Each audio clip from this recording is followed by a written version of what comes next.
Nagpapasalamat ako sa iyo, Sherwin, for doing this for me. Yes, of course. Malaki ang utang na loob ko sa asawa mo.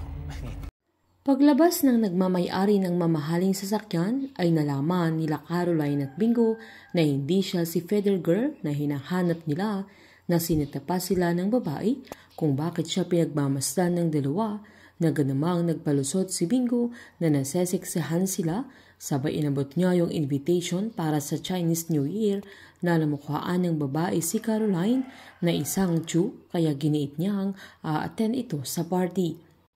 Habang pinagmamasdan naman ni Annie ang larawan ni Bingo noong bata pa siya, nasakto namang dumating si Sherwin, kaya sinaad niyang hinding-hindi ito magsasawang pagmasdan ang larawan ng kanyang anak.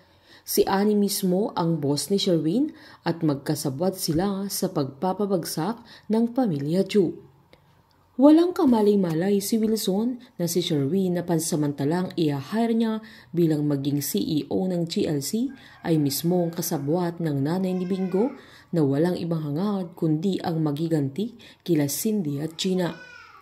Giniit ni Annie na umaasa pa rin siyang makikita niya ang anak niya at ramdam niyang malapit na ang pagkakataon na yun na maging si Sherwin, na hindi siya mapapagod na tulungan si Annie sa paghahanap niya sa kanyang anak dahil malaki ang utang na loob niya sa asawa niya, na narating niya ang meron siya sa mga sandaling yun dahil sa kanya.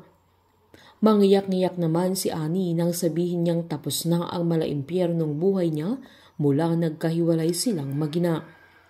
Ilang taon siyang nakomatos dahil pinasagasahan siya at nang gumaling na ito ay naging DH sa Abu Dhabi, na halos mabaliw siya dahil sa masamang ugali ng boss niya, maging ang pagkawalay niya sa nag-iisa niyang anak, pero doon niya nakilala ang asawa niya na isang Arabo na siyang tumulong sa kanya at nagbigay ng marangyang buhay at bagong pag-asa.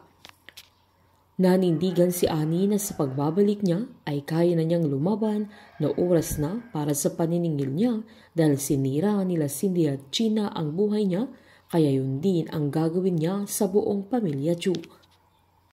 Habang dumiretso naman sila Bingo at Caroline sa tambayan nila, na sinaad ng dalaga na naniniwala siyang mahanap din nila si Feather Girl, na wala silang kaalam-alam na nanay mismo ni Bingo ang pinaghahanap nila. Agad namang sinabi ni Bingo na yun ang gusto niya kay Caroline, na napaka-positibo, na nakiapir pa kay Caroline. Sabay sinabihan naman siya ng dilaga na umuwi na sila, pero umagal si Bingo dahil maaga pa. Sabay niyaya niyang magkape silang dalawa, pero nagpakipot pa si Caroline at sinabing umuwi na lang sila dahil ayaw din niyang agawin yung oras niya kay Buji, na nagulat si Bingo na sinaad ng dilaga at inulit niyang oras niya sa jowa niya, kaya natawa na lang si Bingo na sinita naman siya ni Caroline na wag niyang pagtatawanin ang jowa niya, na agad namang sinabi ng binata na natatawa siya dahil iniisip ni Caroline na jowa niya si Boji, kaya napagtanto ng dalaga na hindi sila at nabangiti ito nang sabihin ni Bingo na tropa lang niya si Boji. Sabay inasar pa niya si Caroline na parang ang saya niya na hindi niya jowa si Boji, na ganamang nagpalusot ang dalaga at sinabing magkape na lang muna sila.